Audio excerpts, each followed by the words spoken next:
प्रिय छात्रों, हमने प्रीवियस क्लास में बाबा साहेब डॉक्टर अंबेडकर पार्ट में अंबेडकर वे बड़ौदा के रियासत के एक शर्त के अनुसार वे वापस भारत लौटते हैं।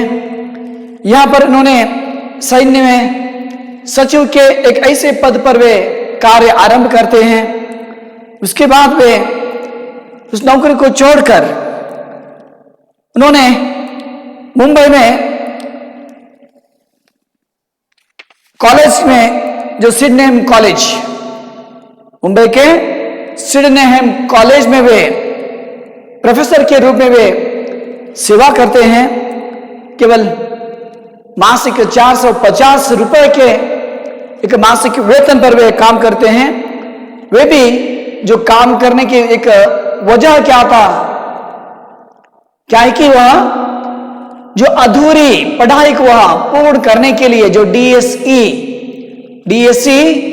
जो अधूरी पढ़ाई जो लंदन में वे डीएससी कर रहे थे, उस अधूरी पढ़ाई को संपूर्ण करने के लिए वह काम करना अनिवार्य हो जाता हुआ, इसलिए यहां पर आकर प्रोफेसर के रूप में वे काम करते हैं।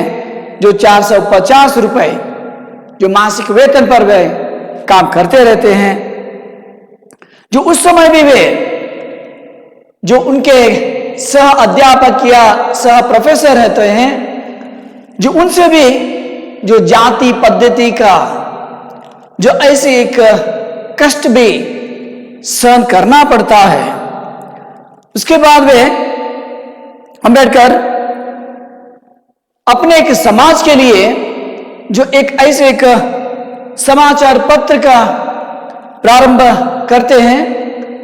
मूक नायक यानी गूंगों का नायक, जो इस तरह के एक समाचार पत्र का वह जो आरंभ होता है, यानी प्रारंभ करते हैं। जो इस कार्य को प्रारंभ करने के लिए वहां पर कोल्हापुर के महाराजा शाहू महाराजा ने जो आर्थिक सहायता करते हैं, जो इस तरह से हम प्रीवियस क्लास में देखे थे। आत्मीय विद्याರ್ಥಿಗಳೇ, ನಾವು ಪ್ರೀವಿಯಸ್ ಕ್ಲಾಸ್ ಅಲ್ಲಿ ಅಂಬೇಡ್ಕರ್ ಅವರು ಆ ಬಡೌದಾದ ಆ ಸಂಸ್ಥಾನದ ಒಂದು ಶಪಥ ಪತ್ರದ ಅಥವಾ ನಿಯಮದಂತೆ ವಾಪಸ್ ಬರ್ತಾರೆ ಭಾರತಕ್ಕೆ। ಲಂಡನ್ನಿಂದ ವಾಪಸ್ ಭಾರತಕ್ಕೆ ಬರ್ತಾರೆ। ಆ ಲಂಡನ್ನಲ್ಲಿ ಅಭ್ಯಾಸ ಮಾಡಬೇಕಾದ್ರೆ ಅವರೇನು DSc ಪದವಿಯನ್ನು ಅವರು ಪಡಿತಾ ಇರ್ತಾರೆ ಅಥವಾ ಅಭ್ಯಾಸ ಮಾಡ್ತಿರ್ತಾರೆ, ಅದನ್ನ ಅರ್ಧಕ್ಕೆ ನಿಲ್ಲಿಸಿ ಭಾರತಕ್ಕೆ ಮರಳ್ತಾರೆ। ಯಾಕಂದ್ರೆ ಆ ಒಪ್ಪಂದದಂತೆ ಇಲ್ಲಿ ಸೇವೆ ಮಾಡಬೇಕಾಗಿರುತ್ತೆ। ಅಷ್ಟು ವರ್ಷಗಳ ಕಾಲ ಒಂದು ಏನು ವಿದ್ಯಾರ್ಥಿ ವೇತನ ನೀಡ್ತಿರ್ತಾರೆ ಮಹಾರಾಜರು, ಆ ವಡೋದಾ ಅಥವಾ ಬಡೋದಾದ ಮಹಾರಾಜರು। ಆ ರೀತಿಯಾಗಿ ಆ ಗಾಯಕ್ವಾಡ್ ಮಹಾರಾಜರು ಏನೋ ಕೆಲವು ವರ್ಷಗಳ ಕಾಲ ಅವರು ವಿದ್ಯಾರ್ಥಿ ವೇತನ ನೀಡ್ತಿರ್ತಾರೆ, ಅದರ ಅವಧಿ ಮುಗಿದು ಹೋಗುತ್ತೆ। ಹಾಗಾಗಿ ಭಾರತಕ್ಕೆ ಬರ್ತಾರೆ। ಭಾರತಕ್ಕೆ ಪೂರ್ವದಲ್ಲಿ ಆ ಲಂಡನ್ನಲ್ಲಿ ಅವರು ಆ ಪ್ರೊಫೆಸರ್ ಅಥವಾ ಕಾಲೇಜಿನಲ್ಲಿ ಒಂದು ವಿನಂತಿ ಪತ್ರವನ್ನ ಅವ್ರ ಅಥವಾ ಅನುಮತಿ ತಂದಿರ್ತಾರೆ। ಏನಂತಂದ್ರೆ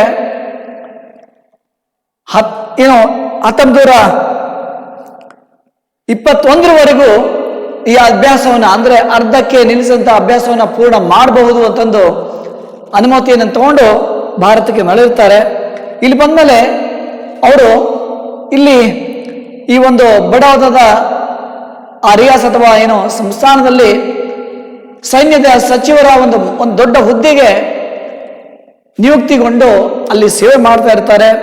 ಆ ನಂತರ ಇವರು 450 ರೂಪಾಯಿಯ ಒಂದು ಮಾಸಿಕ ಅಥವಾ ತಿಂಗಳ ವೇತನಕ್ಕಾಗಿ ಸಿಡ್ನೇಮ್ ಕಾಲೇಜ್, ಮುಂಬೈನ ಸಿಡ್ನೇಮ್ ಕಾಲೇಜ್ನಲ್ಲಿ ಇವರು ಪ್ರೊಫೆಸರ್ ರೂಪದಲ್ಲಿ, ಅಂದ್ರೆ ಲೆಕ್ಚರರ್ ರೂಪದಲ್ಲಿ ಇವರು ಕೆಲಸವನ್ನ ಮಾಡ್ತಾರೆ। ಆ ನಂತರ ಅಲ್ಲಿ ಅಂದ್ರೆ ಈ ಒಂದು ಪ್ರೊಫೆಸರ್ ರೂಪದಲ್ಲಿ ಕೆಲಸ ಮಾಡಬೇಕಾದ್ರೆ ಅಲ್ಲಿ ಕೂಡ ಸಹ ಪ್ರಾಧ್ಯಾಪಕರ ಜೊತೆಗೆ ಆ ಜಾತಿಯ ಪದ್ಧತಿಯ ಒಂದು ಕೈಯನ್ನು ಕೂಡ ಅವರು ಉಣ್ಬೇಕಾಗತ್ತೆ। ಅಂದ್ರೆ ಅಲ್ಲಿ ಕೂಡ ಅವರಿಗೆ ಅಂತ ಒಂದು ಜಾತಿ ಪದ್ಧತಿಯ ನೋವು ಕೂಡ ಉಂಟಾಗುತ್ತೆ ಅನ್ನೋದ್ ಬಗ್ಗೆ ನಾವು ನಿನ್ನೆ ಕ್ಲಾಸಲ್ಲಿ ನೋಡಿದ್ವಿ. ಜೊತೆಗೆ ಈ ಒಂದು ಸಮಾಜಕ್ಕಾಗಿ ಏನಾದ್ರೂ ಕೊಡ್ಬೇಕಲ್ಲ ಅಂತ ತಿಳ್ಕೊಂಡು ಮೂಕ ನಾಯಕ ಅಥವಾ ಗುಂಗೊಂಕ ನಾಯಕ ಅಂತ ಕರಿತಾ ಇದೀವಿ. ಅದರ ಒಂದು ಏನು ಸಮಾಚಾರ ಪತ್ರ ಅಂದ್ರೆ ನ್ಯೂಸ್ ಪೇಪರ್ ಅಂತ ಕರಿತಾ ಇದೀವಿ. ಆ ದಿನಪತ್ರಿಕೆಯನ್ನು ಇವರು ಪ್ರಾರಂಭ ಮಾಡ್ತಾರೆ. ಅದಕ್ಕೆ ಅಂದ್ರೆ ಆರ್ಥಿಕ ಸಹಾಯವನ್ನ ಕೊಲ್ಲಾಪುರದ ಮಹಾರಾಜರಾದ ಶಾಹುಜಿ ಮಹಾರಾಜರು ಈ ಒಂದು ಆರ್ಥಿಕ ಸಹಾಯವನ್ನು ಅವರು ಈ ಸಂದರ್ಭದಲ್ಲಿ ಅವ್ರಿಗೆ ಮಾಡ್ತಾರೆ ಅನ್ನೋದು ನಾವು ನಿನ್ನೆ ಕ್ಲಾಸಲ್ಲಿ ನೋಡಿದ್ವಿ. ಆ ನಂತರ ಏನಾಗುತ್ತೆ ಅನ್ನೋದ್ ಬಗ್ಗೆ ನೋಡಿ. डॉक्टर अंबेडकर ने प्रोफेसर की नौकरी करते समय जो पैसे कमाए उनमें कुछ कर्जे के पैसे ना कर वे दोबारा अपनी अधूरी पढ़ाई को पूरा करने के लिए सन 1920 ईस्वी में लंदन चले गए।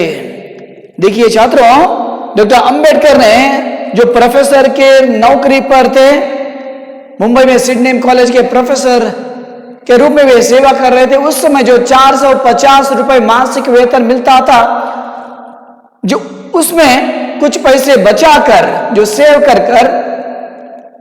और साथ ही कर्ज में यानी लोन के रूप में वे पैसे लेकर वापस उन्होंने जो अधूरी पढ़ाई को यानी डीएससी पदवी प्राप्त करने के लिए गए थे, अधूरी हो चुका था, उसे पूरा करने के लिए फिर वापस लौटते हैं लंदन के लिए। 1920 ईस्वी में वे लंदन चले जाते हैं पढ़ने के लिए। वहां पर संघर्षपूर्ण अध्ययन के बल पर उन्होंने 1921 में ब्रिटिश भारत में साम्राज्य पूंजी का प्रवेश के विकेंद्रीकरण विषय पर शोध कार्य पूरा करके मास्टर ऑफ साइंस की डिग्री प्राप्त की।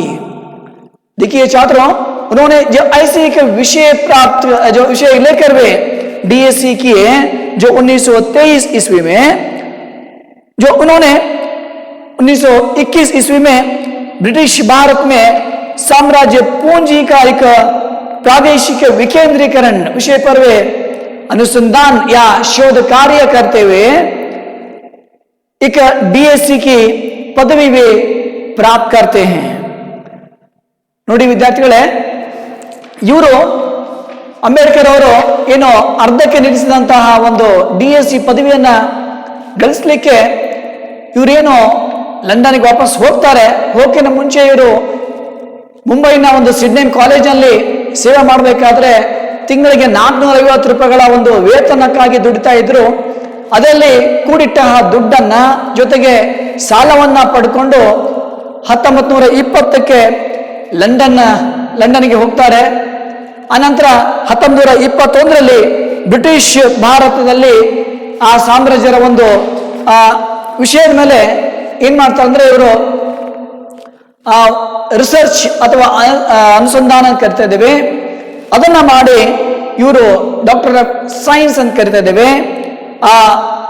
ಏನು DSc ಆ ಪದವಿಯನ್ನು ಅವರು ಪಡಿತಾರೆ. ಇಷ್ಟೊಂದು ಕಷ್ಟಪಟ್ಟು ಇವರು ಈ ಒಂದು ಡಿಗ್ರಿಯನ್ನ ಮುಗಿಸ್ತಾರೆ. ಅನಂತರ ಏನಾಗುತ್ತೆ ನೋಡಿ, सन 1923 में doctor Bhimrao Ambedkar MA, PhD, MSc, DSc और बार लॉ बनकर बंबई आए। देखिए छात्रों, उन्होंने 1923 ईस्वी में जब भारत लौटे तो उस समय जो इनके पास जो ऐसी की डिग्रियां थे, देखिए जो ऐसी एक पदवियां थे, ऐसी एक उपाधियां थे, जो ऐसे एक महान जाति के एक महान व्यक्ति के रूप में उभर आते हैं और सारे भारत में वे प्रसिद्ध होते हैं। जो उस समय भारत के एक ऐसे अनेक लोगों में जो उन्हें पदवी पाए थे, मगर इनके जैसी पदवी नहीं थे उनके पास।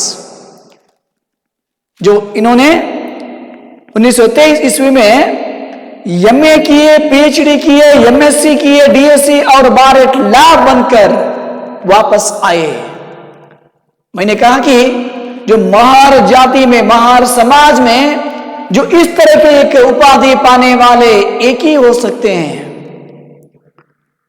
ನೋಡಿ ವಿದ್ಯಾರ್ಥಿಗಳೇ, ಇವರು ಭಾರತಕ್ಕೆ ವಾಪಸ್ ಬರ್ತಾರೆ 1923ರಲ್ಲಿ. ಆ 23ಕ್ಕೆ ಬರೋಕ್ಕಿಂತ ಮುಂಚೆ ಅವರೇನು ಅಲ್ಲಿ ಪದವಿ ಪಡೆದಂತಹ ಒಂದು ಆ ಪದವಿಗಳಿವೆ, ಅವು ಯಾರೇ ಆ ಒಂದು ಸಮಾಜದ ಯಾರೇ ವ್ಯಕ್ತಿ ಕೂಡ ಇಂಥ ಒಂದು ಪದವಿ ಪಡೆದಿಲ್ಲ ಅಂತ ಅನ್ಸುತ್ತೆ. ಆ ಮಹಾರ್ ಜಾತಿಯಲ್ಲಿ ಅಷ್ಟೊಂದು ಪದವಿ ಅಂದ್ರೆ MA, PhD, MSc, DSc, ಬಾರೆಟ್ ಲಾ, ಸೊ ಈ ರೀತಿಯಾದ ಅನೇಕ ಪದವಿಗಳನ್ನ ಪಡ್ಕೊಂಡು ಭಾರತಕ್ಕೆ ಮರಳಿದ್ರು. ಅಂದ್ರೆ ನಾ ಹೇಳ್ತಾ ಇದ್ದೀನಿ ನಿಮ್ಗೆ, ಇವರು ಇಷ್ಟೊಂದು ಪದವಿ ಪಡೆದಾರಂದ್ರೆ ಆ ಪದವಿಗಳೇನಿದೆ ಅದು ಆ ಸಮಯದ ಮಹಾರ್ ಜಾತಿಯ ಯಾವ ವ್ಯಕ್ತಿ ಕೂಡ ಇಷ್ಟು ದೊಡ್ಡದಾದ ಪದವಿಗಳನ್ನ ಹೊಂದಿದ ವ್ಯಕ್ತಿ ಇರಲಿಲ್ಲ ಅಂತ ಕಾಣಿಸುತ್ತೆ. ಜೊತೆಗೆ ಭಾರತದ ಯಾವುದೇ ವ್ಯಕ್ತಿ ಕೂಡ ಪಡೆದಿಲ್ಲ ಅಂತ ನನಗನ್ಸುತ್ತೆ. ಯಾಕಂದ್ರೆ ಇಷ್ಟೊಂದು ದೊಡ್ಡದಾದ ಪದವಿಗಳು ಆ ಸಮಯದಲ್ಲಿ ಪಡೆಯೋದು ತುಂಬಾ ಕಷ್ಟಕರವಾಗಿತ್ತು. ಅದರಲ್ಲಿ ಈ ಒಂದು ವಿದೇಶಕ್ಕೆ ಹೋಗಿ ಅಧ್ಯಯನ ಮಾಡೋದು ತುಂಬಾ ಕಷ್ಟಕರದ ಸಮಯದಲ್ಲಿ ಒಬ್ಬ ಮಹಾರ್ ಜಾತಿಯ ಯುವಕ ಹೋಗಿ ಈ ಒಂದು ದೊಡ್ಡದಾದ ಪದವಿಗಳನ್ನ ಅವರು ವಿದ್ಯಾಭ್ಯಾಸ ಮಾಡಿ ಪಡ್ಕೊಂಡು ಬರ್ತಾ ಅನ್ನೋದು ಕಂಡು ಬರ್ತಾ ಇದೆ. लंदन से लौटकर उन्होंने बैरिस्टर बनकर वकालत करने का निश्चय किया. इसी के साथ उन्होंने अपनी योग्यता के बल पर समाज कल्याण के कार्य को आगे बढ़ाने के उद्देश्य से बहिष्कृत हितकारिणी सभा का गठन किया. देखिए छात्रों, लंदन से लौटकर उन्होंने बैरिस्टर बनकर वकालत करने का निश्चय किया. देखिए लंदन से यहां पर आने के बाद वे बैरिस्टर बनकर आए थे और वकालत करने के लिए ऐसे एक वहां निश्चय किए थे. ಇವರು ಲಂಡನ್ ಬಂದ್ಮೇಲೆ ಬರ್ಬೇಕಾದ್ರೆ ಇವರೇನು ಬಾರೆಟ್ ಲಾ ಅಂತ ಏನೋ ಪದವಿ ತಗೊಂಡು ಬಂದಿರ್ತಾರೆ. ಅಂದ್ರೆ ಒಬ್ಬ ವಕಾಲತ್ ಮಾಡಿಗೋಸ್ಕರ ಏನು ಆ ಪದವಿ ಬೇಕು, ಏನು ನಾವು LLB ಕರಿತಾ ಇದೀವಿ ಅಥವಾ LLM ಕರಿತಾ ಇದೀವಿ, ಆ ರೀತಿಯಾದ ಒಂದು ಪದವಿಯನ್ನ ತಗೊಂಡು ಬರ್ತಾ ಇದ್ದಾರೆ. ಇಲ್ಲಿ ಇವರು ಬಂದು ವಕಾಲತ್ತು ಅಥವಾ ವಕೀಲತನ ಅಂತ ಕರಿತಾ ಇದೀವಿ, ಅದು ಮಾಡ್ಲಿಕ್ಕೆ ಒಂದು ನಿಶ್ಚಯನ ಮಾಡ್ಕೊಂತಾರೆ. जो इसी के साथ उन्होंने अपनी योग्यता के बल पर समाज कल्याण के कार्य को आगे बढ़ाने के उद्देश्य से बहिष्कृत हितकारिणी सभा का गठन किया.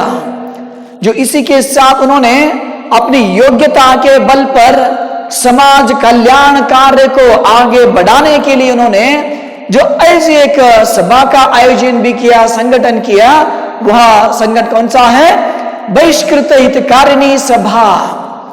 ನೋಡಿ ವಿದ್ಯಾರ್ಥಿಗಳೇ, ಇವರು ಭಾರತಕ್ಕೆ ಬಂದ್ಮೇಲೆ ವಕಾಲತ್ತನ್ನ ಮಾಡ್ಲಿಕ್ಕೆ ಅಂದ್ರೆ ವಕೀಲಿ ವೃತ್ತಿಯನ್ನ ಪ್ರಾರಂಭ ಮಾಡ್ಬೇಕಂತ ನಿಶ್ಚಯ ಮಾಡ್ಕೊಂತಾರೆ. ಜೊತೆಗೆ ತಮ್ಮ ಒಂದು ಸಮಾಜಕ್ಕಾಗಿ ಏನಾದ್ರು ಕೊಡುಗೆ ಕೊಡ್ಬೇಕಲ್ಲ ಅಂತ ವಿಚಾರ ಮಾಡಿ ಇವ್ರು ಏನ್ ಮಾಡ್ತಾರಂದ್ರೆ ಆ ಸಮಾಜ ಕಲ್ಯಾಣಕ್ಕಾಗಿ ಒಂದು ಸಂಘಟನೆಯನ್ನ ಮಾಡ್ತಾರೆ. ಅದೇ ಬಹಿಷ್ಕೃತ ಹಿತಕಾರಿಣಿ ಸಭಾ ಅಂತ ಕರೀತಾರೆ.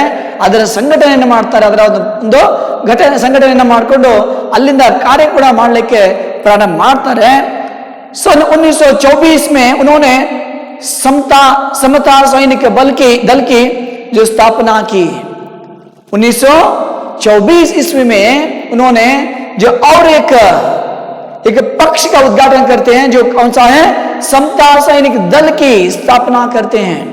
ಇನ್ನು ಸಮತಾ ಸೈನಿಕ ದಳ ಅಂತಿದೆ, ಅದರ ಒಂದು ಸಂಘಟನೆಯನ್ನು ಕೂಡ ಇವರು ಮಾಡ್ತಾರೆ 1924ರಲ್ಲಿ.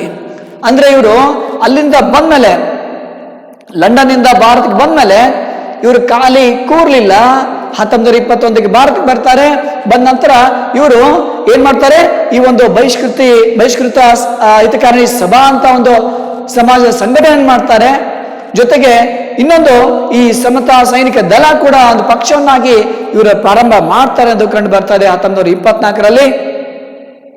24 जनवरी 1924 को बंबई विधान परिषद में डॉक्टर अंबेडकर ने बजट भाषण प्रस्तुत किया. देखिए छात्रों, वहां पर 24 जनवरी 1924 ईस्वी में वे महाराष्ट्र के यानी मुंबई, जो महाराष्ट्र में वे परिषद मेंबर हो जाते हैं. मेंबर होने के बाद जो बजट भाषण भी वहां पर प्रस्तुत करते हैं. क्योंकि देखिए वहां पर एक मेंबर होने के बाद महाराष्ट्र के जो MLC कहते हैं, यहाँ पर जो विधानसभा का विधान परिषद का एक सदस्य होने के बाद वे बजट भाषण भी प्रस्तुत करते हैं। यहां पर उससे पहले वे अर्थशास्त्र का वे अध्ययन किए थे, जो इसका एक अध्ययन का एक उपयोग यहां पर हो रहा है।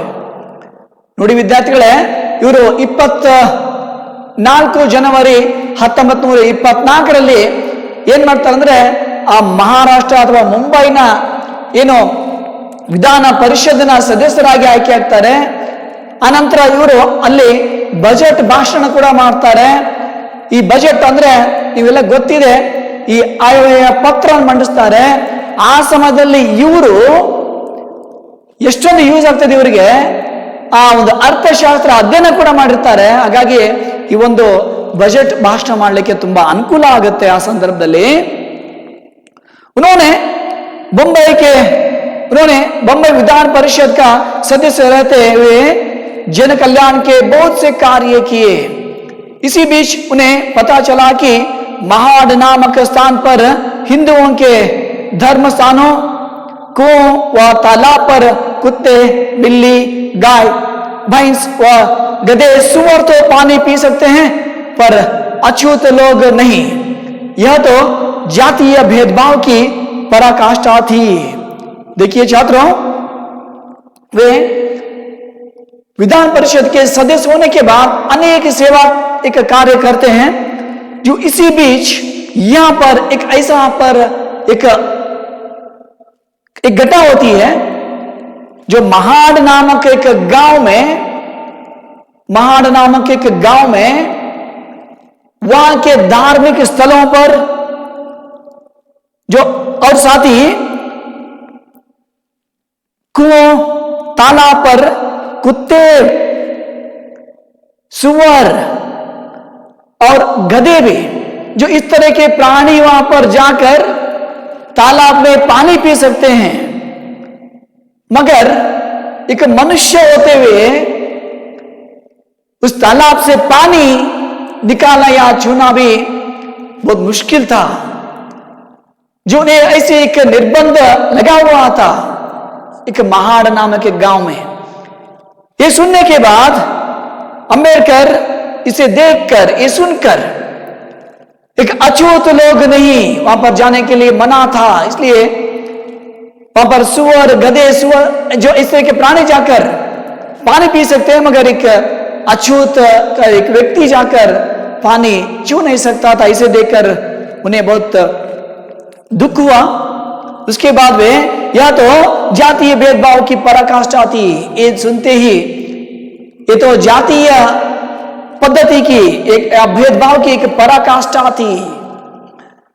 ನೋಡಿ ವಿದ್ಯಾರ್ಥಿಗಳೇ, ಈ ವಿಧಾನ ಪರಿಷತ್ತಿನ ಸದಸ್ಯರಾದ ಮೇಲೆ ಸೇವೆಯನ್ನು ಮಾಡ್ತಾರೆ, ಅನೇಕ ಸೇವಾ ಕಾರ್ಯಗಳು ಮಾಡ್ತಾರೆ. ಅದರಲ್ಲಿ ವಿಶೇಷವಾಗಿ ಈ ಮಹಾರಾಷ್ಟ್ರದ ಮಹಾಡ್ ಎಂಬ ಒಂದು ಗ್ರಾಮದಲ್ಲಿ ಅಲ್ಲಿ ದೇವಸ್ಥಾನಗಳಲ್ಲಿ ಆ ಹಿಂದೂಗಳಿಗೇನು ಆ ದೇವಸ್ಥಾನಕ್ಕೆ ಹೋಗ್ತಾರೆ, ಎಲ್ಲರೂ ಹೋಗ್ತಿದ್ರು. ಆದರೆ ಈ ಒಂದು ಸಮಾಜದ ಜನರಿಗೆ, ಅಸ್ಪೃಶ್ಯರಿಗೆ ಅಲ್ಲಿ ಹೋಗ್ಲಿಕ್ಕೆ ನಿರ್ಬಂಧ ಏರ್ತಾ ಇದ್ರು. ಜೊತೆಗೆ ಆ ಒಂದು ಬಾವಿ, ಕೆರೆಗಟ್ಟೆಗಳಾಗಿರ್ಬೋದು, ಇನ್ನಿತರ ಒಂದು ಸ್ಥಾನಗಳಲ್ಲಿ ಅಲ್ಲಿ ನಾಯಿ, ಕತ್ತೆ, ಹಂದಿಗಳು ಹೋಗಿ ಆ ಬಾವಿ ಅಥವಾ ಆ ಕೆರೆ ನೀರನ್ನ ಮುಟ್ಟಬಹುದಿತ್ತು. ಆದರೆ ಇಲ್ಲಿ ಒಬ್ಬ ಅಸ್ಪೃಶ್ಯ ವ್ಯಕ್ತಿ ಅದನ್ನ ಮುಟ್ಲಿಕ್ಕೆ, ಅಂದ್ರೆ ಬಾವಿಯ ನೀರು ತಗೊಳ್ಳಿಕ್ಕೆ ಅಥವಾ ಕೆರೆಯ ನೀರನ್ನ ಬಳಸಲಿಕ್ಕೆ ಅಲ್ಲಿ ನಿರ್ಬಂಧ ಇರಲಾಗಿತ್ತು.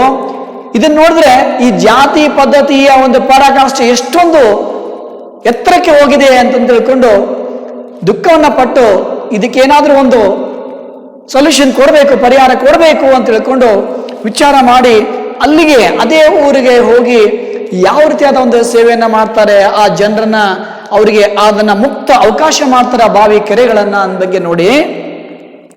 डॉक्टर अंबेडकर जानते थे कि स्वतंत्रता व अधिकार भीख में नहीं मिलते, इन्हें पाने के लिए तो सिर कटवाने पड़ते हैं। देखिए छात्रों, डॉक्टर अंबेडकर ठीक तरह से जानते थे कि स्वतंत्रता और अधिकार को पाने के लिए भीख मांगे तो नहीं मिल सकता है। इसे पाने के लिए सिर कटवाने पड़ते हैं। ಈ ಸ್ವಾತಂತ್ರ್ಯ ಮತ್ತು ಅಧಿಕಾರ ಎಂಬುದು ಭಿಕ್ಷೆ ರೂಪದಲ್ಲಿ ಬೇಡಿದ್ರೆ ಸಿಗೋದಿಲ್ಲ. ಇದಕ್ಕಾಗಿ ನಾವು ನಮ್ಮ ತಲೆಯನ್ನೇ ಉರುಳಿಸಬೇಕಾಗಿ ಬಂದ್ರೆ ಕೂಡ ಆಗಬಹುದು, ಅವಾಗ ಕೂಡ ಹಾಗೆ ಮಾಡಿದ್ರೆ ಸಿಗಬಹುದು.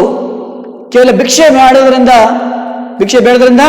ಸಿಗೋ ಮಾತಲ್ಲ ಇದು ಅಂತ ತಿಳ್ಕೊಂಡು ಅವ್ರು ಏನ್ ಮಾಡ್ತಾರೆ, ನನ್ನ ತಲೆ ಹೋದ್ರೆ ಚಿಂತೆ ಇಲ್ಲ, ನನ್ನ ಜೀವ ಹೋದ್ರೆ ಚಿಂತೆ ಇಲ್ಲ ಅಂತ ತಿಳ್ಕೊಂಡು ಆ ಹೋರಾಟಕ್ಕೆ ನಿಲ್ತಾರೆ, ಆ महाडूರಿಗೆ ಬರ್ತಾರೆ. ನೋಡಿ, डॉक्टर अंबेडकर ने अछूतों को संगठित किया और 19-20 मार्च 1927 को महाड में एक विशाल सभा का आयोजन किया।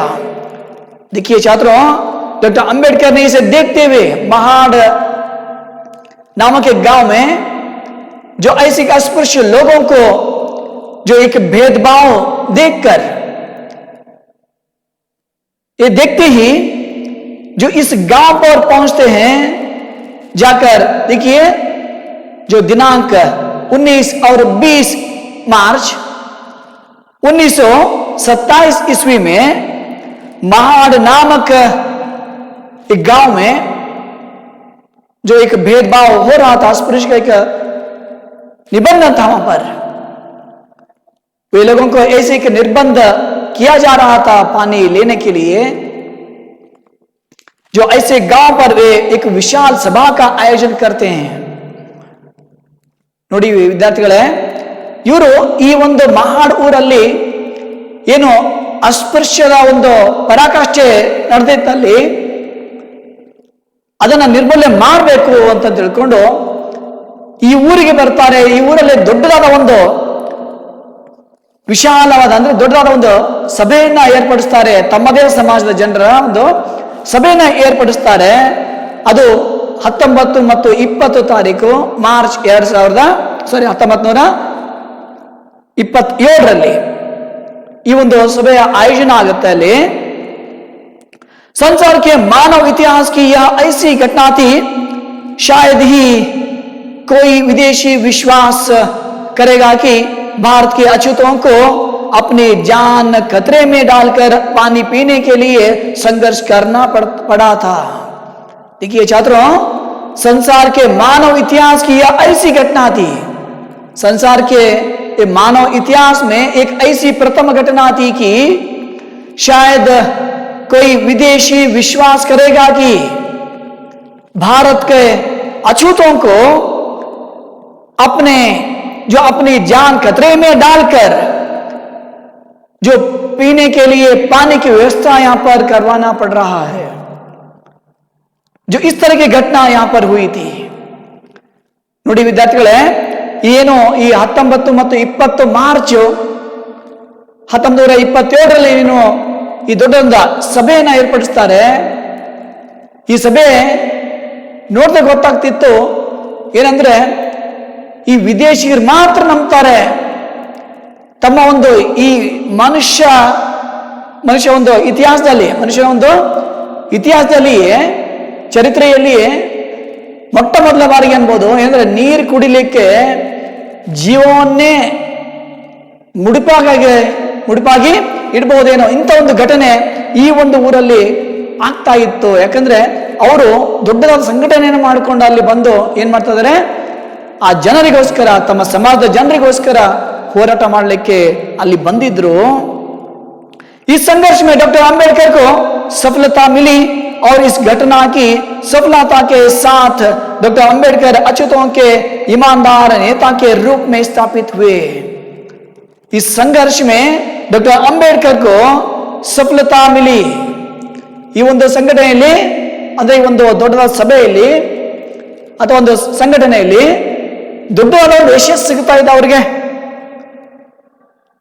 और साथ ही जिस घटना की सफलता के साथ डॉक्टर अंबेडकर अछूतों के ईमानदार नेता के रूप में स्थापित हुए. ಈ ಒಂದು ಘಟನೆ ಏನ್ ನಡೆಯುತ್ತೆ ಇಲ್ಲಿ, ಅದಕ್ಕೋಸ್ಕರ ಇವರೇನು ಸ್ಟ್ರೈಕ್ ಮಾಡ್ಲಿಕ್ಕೆ ಸಾವಿರಾರು ಜನರು ಬಂದು ಸೇರ್ತಾರೆ. ಇಲ್ಲಿ ಇದರ ಒಂದು ನಾಯಕರಾಗಿ ಯಾರು ಬಂದಿರ್ತಾರೆ? ಅಂಬೇಡ್ಕರ್ ಆಗಿ ಬಂದಿರ್ತಾರೆ. ಅಂಬೇಡ್ಕರ್ ಅವರು